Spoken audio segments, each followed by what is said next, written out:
বিশ্ব ইজতেমার মাঠ দখল নিয়ে দুপক্ষের সংঘর্ষে নিহত ৩ জন, আহত শতাধিক। পরিস্থিতি নিয়ন্ত্রণে সেনা বিজিবি মোতায়েন। গুমের দায়ে হাসিনার বিরুদ্ধে ট্রাইব্যুনালে ইউপিডিএফ নেতার অভিযোগ, লিখিত তথ্য পেলে তদন্ত শুরু করবেন ট্রাইব্যুনাল। নতুন কমিউটার ট্রেনের সুফল পাচ্ছেন ঢাকা জয়দেবপুর রুটের যাত্রীরা। বিলম্বিত যাত্রা ও টিকিট প্রাপ্তি নিয়ে অভিযোগ, জনবল সংকটের দোহাই কর্তৃপক্ষের।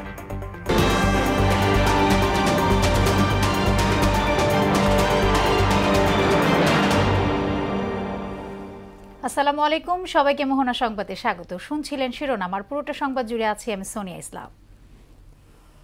এবারে বিস্তারিত। গাজীপুরের টঙ্গীর বিশ্ব ইজতেমার মাঠ দখল করা নিয়ে মাওলানা সাদ ও জুবায়েরপন্থী অনুসারীদের মধ্যে সংঘর্ষের ঘটনায় ৩ জন নিহত হয়েছে। এ ঘটনায় উভয় পক্ষের প্রায় শতাধিক মুসল্লি আহত হয়েছেন। হতাহতদের টঙ্গী আহসানুল্লাহ মাস্টার জেনারেল হাসপাতাল সহ বিভিন্ন হাসপাতালে নেওয়া হচ্ছে। সকালে গাজীপুর মহানগরের টঙ্গী পশ্চিম থানার ভারপ্রাপ্ত কর্মকর্তা ওসি হাবিব ইস্কান্দার এই তথ্য নিশ্চিত করেছেন। নিহতরা হলেন কিশোরগঞ্জের পাকুন্দিয়া থানার বাচ্চু মিয়া ও ঢাকার দক্ষিণ খানের বেড়াইদ এলাকার বেলাল। অপরজন হলেন বগুড়ার মোহাম্মদ তাজুল ইসলাম। পরিস্থিতি নিয়ন্ত্রণে ঘটনাস্থলে সেনাবাহিনী ও বিজিবি মোতায়েন করা হয়েছে।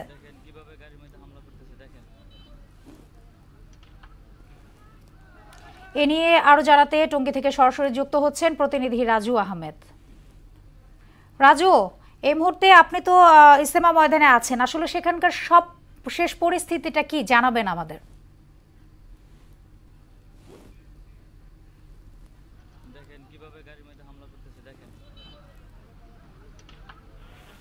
সকালবেলা থেকে আহত হওয়ার পরে ৩ জন নিহত হয়েছেন, আর প্রায় ৪৫-এর মতো আহত হয়েছেন। এই পর্যন্ত ঢাকা মেডিকেল নেওয়া হয়েছে, যারা বিভিন্নভাবে অসুস্থ হয়েছেন, অথবা আর ঢাকা টঙ্গীর আশেপাশে যে আপুল্লাহ মাস্টার জেনারেল মেডিকেল এখানে দেওয়া হয়েছে। আর কিছু কিছু রোগী যারা গুরুত্বপূর্ণ হয়েছেন, এই অবস্থা যারা জটিলতা হয়েছে তাদেরকে কিছু রাজধানীতে যে মেডিকেলগুলো আছে এই মেডিকেল হচ্ছে। এই মুহূর্তে এখন আমরা মাঠে দেখেছি বা ছাত্রী যখন আছে ওনাদের যে কার্যক্রমগুলা করছেন, ওনার দরবারে যেগুলা কথাগুলা সেগুলা বলছেন।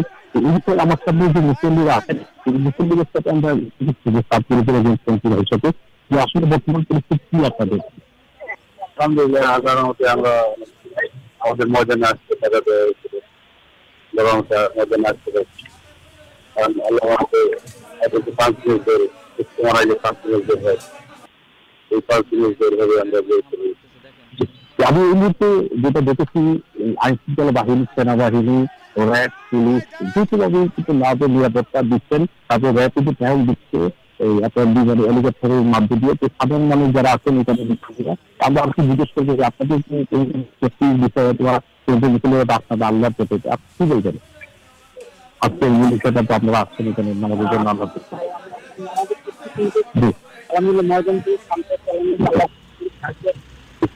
আমরা চাই যে যদি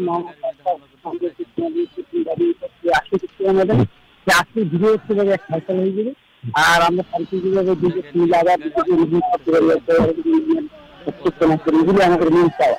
আসলে রাত্রে যে আশাটা এটা মিলিত আল্লাহ শুরু করি, উদ্দেশ্য কাউকে ব্যক্তিকে ভালোবাসার জন্য আল্লাহ শুরু করি, কিন্তু সুন্দর হিসেবে আমাদের নিরাপত্তা আছে কিনা আলহামদুলিল্লাহ সরকার আছি।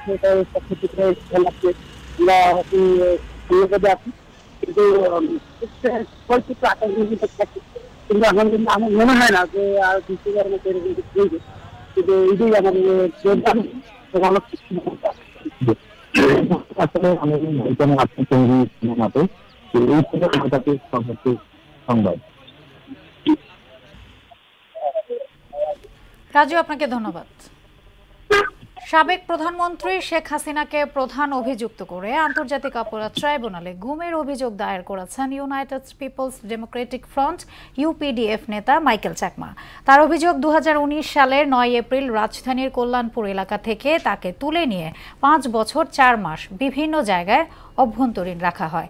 সকাল 10টায় ট্রাইব্যুনালের চিফ প্রসিকিউটর মোহাম্মদ তাজুল ইসলামের কাছে মৌখিকভাবে এই অভিযোগ দায়ের করেন তিনি। চিফ প্রসিকিউটর জানান, আইনের বিধান অনুযায়ী এই মৌখিক অভিযোগ আমলে নিয়েছে প্রসিকিউশন। লিখিতভাবে অভিযোগের বিস্তারিত পাওয়ার পর তদন্ত কাজ শুরু করবে ট্রাইব্যুনালের তদন্ত সংস্থা। আয়নাঘরের যে সমস্ত স্টোরি আপনারা ইতিমধ্যে শুনেছেন, বিভিন্ন ভিকটিমের বর্ণনা থেকে, মিডিয়ার যে রিপোর্ট হয়েছে সেগুলোর থেকে, গুম কমিশনের বক্তব্য থেকে, ঠিক একই কায়দায়, একই প্রক্রিয়ায়, একই প্যাটার্নে তাকে এতগুলো বছর আটক রাখা হয়েছিল। মৌখিকভাবে যেটা দিয়েছেন সেটাকেই আমরা আমলে গ্রহণ করছি। উনি কয়েকদিনের মধ্যে আবার তার যে বক্তব্যগুলো আছে গুছিয়ে আবার লিখে আমাকে আরও বিস্তারিত তথ্য দেবেন।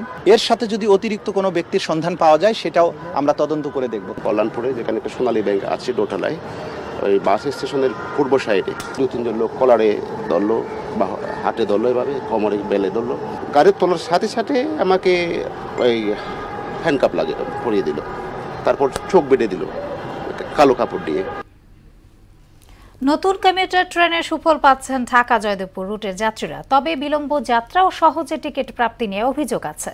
অভিযোগ স্বীকার করে জনবল সংকটে পূর্ণ দিতে সমস্যা হচ্ছে বলে জানালেন Dhaka railway station master. Turag ও জয়দেবপুর কমিউটার রেল সেবা নিয়ে জানাচ্ছেন ওবায়দুল হক মারুফ।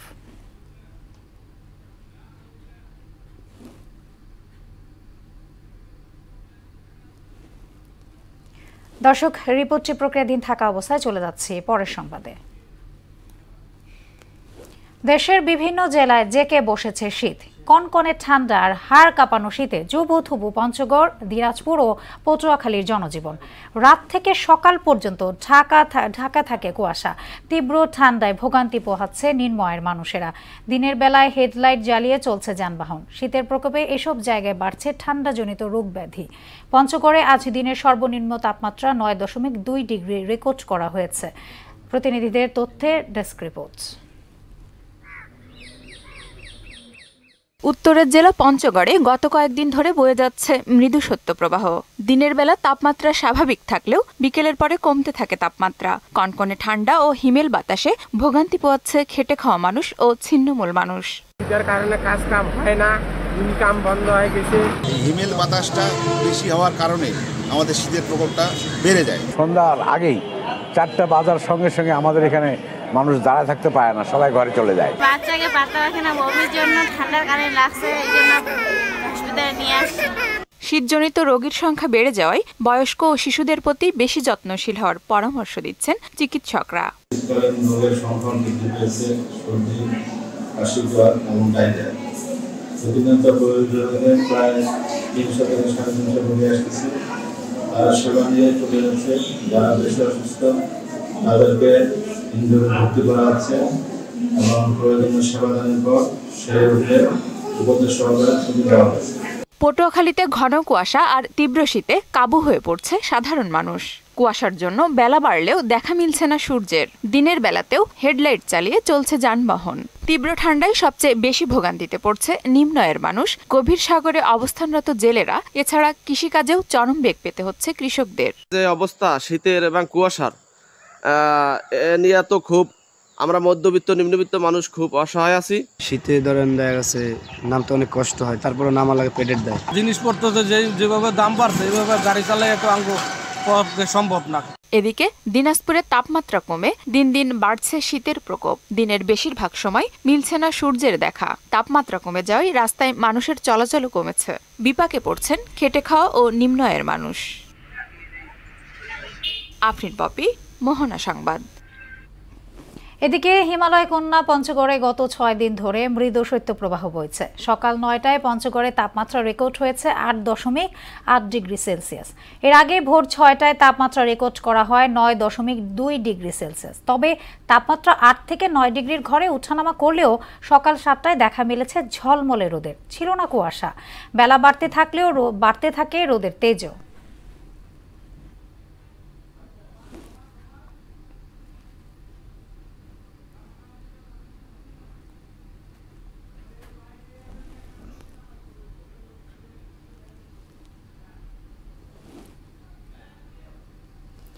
দশ ট্রাক অস্ত্র মামলায় সাবেক স্বরাষ্ট্র প্রতিমন্ত্রী লুৎফুজ্জামান বাবর সহ কয়জনকে খালাস দিয়েছেন হাইকোর্ট। অবশিষ্ট কয়জনকে বিভিন্ন মেয়াদে সাজা দেয়া হয়েছে। এ নিয়ে আরও জানাতে হাইকোর্ট থেকে সরাসরি যুক্ত হচ্ছেন সহকর্মী কাজী পাপ্পু।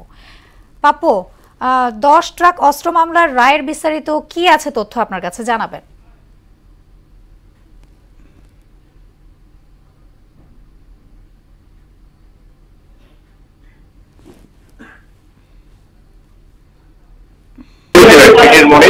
তিনি কিন্তু বলেছিলেন যে তারা আশা ব্যক্ত করেছেন তারা যে আইনজীবী ছিলেন শিশির মনির, তিনি কিন্তু বলেছিলেন যে তারা আশা ব্যক্ত করেছেন তারা যে যুক্তিতর্কটি তুলে ধরেছিল আদালতের সামনে, সেখানে তারা আশা ব্যক্ত করেছেন যে তাদের যে আসামি তিনি খালাস পাবেন, এবং সেটাই হলো আজকে 10 টাকা অস্ত্র মামলায় যে লুৎফুজ্জামান বাবর সহ 14 জনকে মৃত্যুদণ্ডের আদেশ দিয়েছিল আদালত, সেই মৃত্যুদণ্ড থেকে কিন্তু সরে এসে এখন আপনার 4 জনকে খালাস দিয়েছেন, এবং আরও 2 জন যারা রয়েছেন তারা আসলে মারা গিয়েছেন।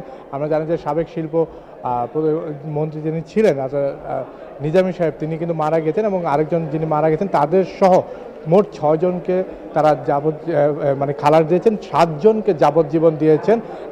তারা 7 জন যারা রয়েছেন তাদেরকে 10 বছরের সাজা দিয়েছেন। অলরেডি কিন্তু তারা 20 বছরের উপরে সাজা খেটে ফেলেছেন। তাই আইনজীবীদের কাছে প্রশ্ন ছিল যে আসলে যারা 10 বছরের সাজা, কিন্তু তারা তো অলমোস্ট 20 বছরের কাছাকাছি সাজা খেটে ফেলেছেন, তাহলে তাদের কি হবে? তো তখন তারা বললো যে এটা তারা দেখবে, পূর্ণাঙ্গ রায়টা আসার পরেই আসলে বোঝা যাবে যে তাদেরকে কিভাবে এখান থেকে বের করে আনা যায় বা খালাস করা যায়। এছাড়া পরেশ বড়ুয়া যিনি রয়েছেন তাকে যাবজ্জীবন দিয়েছেন। অর্থাৎ 6 জনকে আমি যদি বলি যে 4 জন যারা জীবিত রয়েছেন তাদেরকে বেকসুর খালাস, যারা 2 জন মারা গেছেন তাদেরকেও খালাস দিয়েছেন, 7 জনকে 10 বছরের সাজা দিয়েছেন, এবং 1 জনকে যাবজ্জীবন দিয়েছেন। পরেশ বড়ুয়া যিনি এখন বর্তমানে পলাতক রয়েছেন, অর্থাৎ আমরা জানি যে তাকে তিনি সম্ভবত ইন্ডিয়াতে রয়েছেন। আইনজীবীরা যেটা বলেন যে তিনি দেশ ছেড়ে চলে গেছেন, অর্থাৎ ইন্ডিয়াতে রয়েছেন। তো এর পাশাপাশি যারা বাকিরা রয়েছেন তাদেরকে আপনারা জানেন যে এই 10 টাকা অস্ত্র মামলায় লুৎফুজ্জামান বাবরকে প্রধানত মূল আসামি করা হয়েছিল, কিন্তু এখানে একটা প্রশ্ন দাঁড়ালো যে 21শে আগস্ট গ্রেনেড হামলায় যেভাবে বেকসুর খালাস পেয়ে গেছেন, আজকে 10 টাকা অস্ত্র মামলায় অনেককেই খালাস দিয়ে দিয়েছেন। তারপরে সাংবাদিকদের প্রশ্ন এসেছিল যে তাহলে কি আমাদের নিম্ন আদালতে যে রায়গুলো হচ্ছে তাহলে সেখানে কি কোনো সমস্যা হচ্ছে কিনা? তখন আইনজীবী বলেছেন যে আসলে এখন থেকে আসলে এই পরিবর্তনটা হবে যে সবাইকে, মানে যারা অপরাধ করে শুধু তাদেরকে আইনের আওতায় আনতে হবে, নিরপরাধ মানুষদেরকে যাতে আইনের আওতায় বা বিচারের আওতায় না আনা হয়, এবং যারা আসামি, মানে যারা একসময় সাক্ষী ছিলেন সেই সাক্ষীর প্রমাণের ভিত্তিতে কিন্তু লুৎফুজ্জামান বাবর কিংবা যারা খালাস পেয়েছেন তাদের বিরুদ্ধে কোনো সাক্ষী পাওয়া যায়নি আজকে আদালতে। তো সব কিছু মিলে হাইকোর্ট থেকে এই ছিল আমার কাছে। সোনিয়া। পাপু, আপনাকে ধন্যবাদ। পর্যটন নগরী সাগরকন্যা কুয়াকাটার প্রতিটি স্পটই যেন দেশ বিদেশি পর্যটক ও দর্শনার্থীদের কাছে আকর্ষণীয়। এখানকার নয়নাভিরাম সৌন্দর্যে মুগ্ধ দর্শনার্থীরা। পদ্মা সেতুর কারণে পর্যটকের সংখ্যা আগের চেয়ে বেড়েছে দ্বিগুণ। আগামীতেও রেকর্ড সংখ্যক পর্যটন আগমনের প্রত্যাশা স্থানীয় প্রশাসনের। গৌতম হালদারের প্রতিবেদন, জানাচ্ছেন শারমিন স্বর্ণা। সূর্যোদয় ও সূর্যাস্তের বেলাভূমি সাগরকন্যা কুয়াকাটা। এখানে রয়েছে লাল কাঁকড়ার চর, ঝাউবন সহ বিভিন্ন দর্শনীয় স্থান। প্রতি বছর এই সময়টাতে এসব গুরুত্বপূর্ণ স্পট পর্যটকদের বিচরণে মুখর থাকে। কুয়াকাটা সমুদ্র এই অঞ্চলে আসা খুব কম হয়, তো এবারে আমি খুবই মুগ্ধ, খুবই দারুণ একটা জায়গায় আসছি। আসলে কুয়াকাটার প্রতি আমাদের একটা অন্যতম আগ্রহ আছে, আকর্ষণ আছে, কারণ কুয়াকাটা এসে যে আনন্দটুকু পাই, যে মজাটুকু পাই, এটা আর কোথাও পাওয়া যায় না। কুয়াকাটার সমুদ্র এখন দেখতে অনেক সুন্দর লাগছে। এই যে সূর্য এখন ডুবে যাওয়ার সময় হয়েছে, এত সুন্দর লাগছে দৃশ্যটা যে এটা দেখার জন্য আসলে এখানে দিনের পর দিন থেকে যাওয়া যায়। কুয়াকাটার সৌন্দর্য, সমুদ্রের সৌন্দর্য এবং এখানকার যে প্রাকৃতিক সৌন্দর্যটা, সেটা আমাদেরকে টানে। আসলে বাংলাদেশে যে এত সুন্দর সুন্দর জায়গা আছে, সেটা না ঘুরলে বা না দেখলে বোঝা যাবে না। প্রতি সপ্তাহে হাজারো পর্যটকের জন্য প্রস্তুত থাকে হোটেল, মোটেল এবং রিসোর্ট। বিগত বছরের রেকর্ড ভেঙে চলতি বছর পর্যটক আগমন বাড়বে বলে আশা ব্যবসায়ীদের। বর্তমানে পর্যটকদের মৌসুম, এটা শীতের সিজনে সাধারণত পর্যটক বেশি আসা যাওয়া করে। শীত মৌসুমে পর্যটক বাড়ছে, বেচা বিক্রিও আমাদের বাড়ছে। আর পর্যটকদের নিরাপত্তা নিশ্চিতে কঠোর অবস্থানে রয়েছে টুরিস্ট পুলিশ। এছাড়া স্থানীয় প্রশাসনের পক্ষ থেকেও ব্যবস্থা নেওয়া হয়েছে বলে জানিয়েছেন উপজেলা নির্বাহী কর্মকর্তা। পর্যটন নগরী কুয়াকাটায় আগত পর্যটকদের নিরাপত্তা বিধানে এখানে আমাদের উপজেলা প্রশাসন, পৌরসভা কুয়াকাটা এবং টুরিস্ট পুলিশ, থানা পুলিশ সহ অন্যান্য স্বেচ্ছাসেবী সংগঠন কাজ করে যাচ্ছে। চলমান পর্যটন মৌসুমে পর্যটকের সমাগমে বাণিজ্যিকভাবে গতিশীল হবে কুয়াকাটা, এমন প্রত্যাশা পর্যটন শিল্পের সঙ্গে জড়িতদের। শারমিন স্বর্ণা, মোহনা সংবাদ। বরিশাল সহ দক্ষিণাঞ্চলের কয়েক জেলার মানুষের চিকিৎসা সেবায় একমাত্র ভরসা শের-ই-বাংলা মেডিকেল কলেজ হাসপাতাল। প্রতিদিন হাজার কয়েক মানুষ চিকিৎসা নিতে আসে এখানে, কিন্তু জনবল সহ নানা সংকটে ব্যাহত হচ্ছে প্রতিষ্ঠানটির সেবাদান কার্যক্রম। এতে সেবা দিয়ে বিপাকে পড়ছে কর্তৃপক্ষ। বরিশাল থেকে শেখ শামীমের প্রতিবেদন, জানাচ্ছেন তাহসিন তারিন। বরিশাল শেরেবাংলা মেডিকেল কলেজ হাসপাতালের পরিসংখ্যান বলছে, চলতি বছরের শুরু থেকে এ পর্যন্ত 1324 জন রোগী এখানে চিকিৎসা নিয়েছে। এর মধ্যে গত অক্টোবর-নভেম্বর মাসেই ভর্তি ছিল 800-র বেশি। এই সময় মৃত্যুবরণ করেছে 47 জন, আর সুস্থ হয়ে বাড়ি ফিরেছে 1228 জন। বর্তমানে হাসপাতালটিতে 54 জন রোগী ভর্তি রয়েছে। মেডিকেল প্রশাসন বলছে, হাসপাতালটিতে সবসময় ধারণ ক্ষমতার 5-6 গুণ রোগী থাকে। এই কারণে ডেঙ্গুর প্রকোপ থাকা সত্ত্বেও এই রোগীদের জন্য আলাদা ওয়ার্ড করা সম্ভব হয়নি। আমরা বানারীপাড়ায় ছিলাম, সেখান থেকে এখানে আসছে। এখানে ডেঙ্গু বলে শনাক্ত করছে। 3 দিন যাবত এখানে আছি। লোকবল কম থাকার কারণে চিকিৎসা কিছুটা বিঘ্নিত হচ্ছে, কিন্তু তারপরে আমরা সাধ্যমতো চেষ্টা চালিয়ে যাচ্ছি যাতে রোগীরা সুন্দরভাবে সেবা পায় এবং সুস্থ হয়ে বাড়ি ফিরে যেতে পারে। বরিশাল নদী বেষ্টিত এলাকা হওয়ার কারণে এখানে ডেঙ্গু রোগের আক্রান্তের সংখ্যা বেশি বলেও জানালেন এই কর্মকর্তা। নদী বিদ্যুৎ অঞ্চলে সাধারণত পানি জমে টমে থাকলে তখন এখানে ডেঙ্গুর যে এডিস মশার তাদের ডিম পারে এবং ওইটার থেকে বেশি হয়। আমাদের হচ্ছে ধারণ ক্ষমতার চেয়ে 6 গুণ বেশি। তো ডেঙ্গু আসলে আমরা আলাদা ওয়ার্ড করেও লাভ হয় না। পরে ডেঙ্গু রোগী আমরা প্রায় সকল ওয়ার্ডেই আমরা কম বেশি দিয়েছি। চিকিৎসা দিতে আসলে অনেক বেশি পরিমাণে পেতে হচ্ছে। নানা সমস্যার মধ্যেই ডেঙ্গু সহ সব রোগীকে সর্বোচ্চ সেবা দেওয়ার চেষ্টা করা হচ্ছে বলেও জানান তিনি। তাহসিন তারিন, মোহনা সংবাদ। এবার দেশের বাইরের খবর। ইসরায়েলি হামলায় গাজায় আরও 31 ফিলিস্তিনি নিহত ও 79 জন আহত হয়েছে। এদিকে চলমান বর্বরতায় ইসরায়েলকে সামরিক সহায়তা দেয়ায় যুক্তরাষ্ট্রের পররাষ্ট্র দপ্তরের বিরুদ্ধে মামলা করেছেন 5 ফিলিস্তিনি। অন্যদিকে ভারতীয় পণ্যে উচ্চ শুল্ক আরোপের হুমকি দিয়েছেন নবনির্বাচিত মার্কিন প্রেসিডেন্ট ডোনাল্ড ট্রাম্প। ফ্রান্সের মায়োটে তাণ্ডব চালানোর পর ঘূর্ণিঝড় চিডো মোজাম্বিকে আঘাত হেনেছে। এতে নিহত হয়েছে কমপক্ষে 34 জন। বিস্তারিত কাজী শাহরিনের ডেস্ক রিপোর্টে। টানা 14 মাসের হামলার পরও গাজায় ইসরায়েলি বাহিনীর বর্বরতা থামেনি। এ হামলায় গত 24 ঘন্টায় গাজায় আরও 31 ফিলিস্তিনি নিহত ও 79 জন আহত হয়েছে। এতে উপত্যকাটিতে মোট নিহতের সংখ্যা 45,000 ছাড়িয়ে গেছে এবং আহত হয়েছে লক্ষাধিক ফিলিস্তিনি। গাজায় অব্যাহত হামলার মাধ্যমে ইসরায়েল মানবাধিকার লঙ্ঘন করছে। তারপরও দেশটিকে অব্যাহতভাবে সামরিক সহায়তা দেয়ায় যুক্তরাষ্ট্রের পররাষ্ট্র দপ্তরের বিরুদ্ধে মামলা করেছেন সেখানকার বসবাসকারী 5 ফিলিস্তিনি। ভারতীয় পণ্যের ওপর অধিক হারের ট্যাক্স আরোপের হুমকি দিয়েছেন নবনির্বাচিত প্রেসিডেন্ট ডোনাল্ড ট্রাম্প। যুক্তরাষ্ট্র থেকে ভারতে আমদানি করা নির্দিষ্ট কিছু মার্কিন পণ্যের ওপর উচ্চ শুল্ক আরোপের জবাবে এই হুমকি দেন তিনি। We tax them, and they tax us. Almost in all cases, they're taxing us. অন্যদিকে রোববার ভারত মহাসাগরীয় অঞ্চলের ফরাসি দ্বীপ মায়োটে ধ্বংসযজ্ঞ চালানোর পর মোজাম্বিকে তাণ্ডব চালিয়েছে ঘূর্ণিঝড় চিডো। এতে কমপক্ষে 34 জন নিহত হয়েছে। এছাড়া 34,000-এরও বেশি মোজাম্বিক পরিবার তাদের বাড়িঘর হারিয়েছে। ধ্বংস হয়ে গেছে স্কুল ও স্বাস্থ্য পরিষেবা সংক্রান্ত বহু অবকাঠামো। বিবিসির তথ্য মতে মৃতের সংখ্যা আরও বাড়তে পারে বলে আশঙ্কা করা হচ্ছে। কাজী শাহরিন, মোহনা সংবাদ। আবারও খেলার খবর। ফুটবল। ফিফার বর্ষসেরা ফুটবলার হিসেবে পুরস্কৃত হলেন রিয়াল মাদ্রিদের ব্রাজিলিয়ান ফরওয়ার্ড ভিনিসিয়াস জুনিয়র। মাদ্রিদের জার্সিতে দাপিয়ে বেড়ানো রদ্রি, মেসি, রোনালদোকে পেছনে ফেলে ফিফার চোখে 2024 সালে সেরা হন এই ব্রাজিলিয়ান স্ট্রাইকার। আর বর্ষসেরা নারী ফুটবলার হলেন স্প্যানিশ মিডফিল্ডার আইতানা বোনমাতি। এদিকে দ্বিতীয়বারের মতো সেরা গোলরক্ষক হলেন আর্জেন্টাইন গোলকিপার ইমানিয়ালো মার্তিনেস। আর নারীদের মধ্য থেকে সেরা গোলরক্ষক হলেন আলিসা নায়ের। অন্যদিকে পুরুষ দলের সেরা কোচ হলেন রিয়াল মাদ্রিদ কোচ আনচেলতি এবং নারীদের সেরা হন যুক্তরাষ্ট্র দলের ইংলিশ কোচ ইমা হায়েস। শেষ করব মোহনা সংবাদ। যাবার আগে শিরোনামগুলো আরও একবার।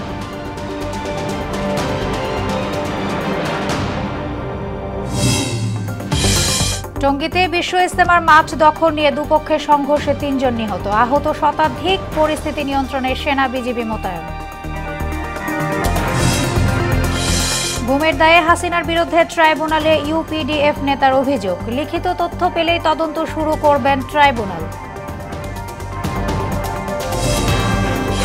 নতুন কমিউটার ট্রেনের সুফল পাচ্ছেন ঢাকা জয়দেবপুর রুটের যাত্রীরা। বিলম্বিত যাত্রা ও টিকিট প্রাপ্তি নিয়ে অভিযোগ, জনবল সংকটের দোহাই কর্তৃপক্ষের।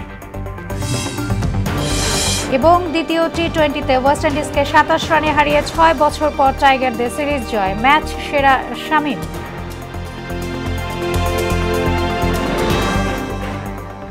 এই ছিল মোহনা সংবাদে। পরবর্তী সংবাদ বিকেল 5:30টায়। এর আগে সংবাদ এক নজর দেখবেন বেলা 3টায়। মোহনার সবশেষ খবর জানতে ভিজিট করুন www.mohana.tv।